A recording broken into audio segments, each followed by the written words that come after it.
दोस्तों, नागपुरी का एक फेमस गाना है गुलाबी साड़ी तोर लाली लाल लाल। इस गाने को आप हमारे फिंगर को फॉलो करके आसानी से बजाने के लिए सीख सकते हैं। देखिए कैसे प्ले होता है। तो इस वाले नोट से हम लोग लेंगे, देखिए इस टाइप में, ऐसे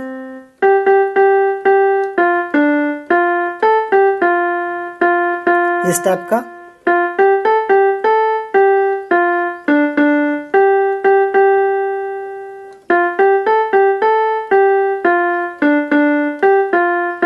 ऐसे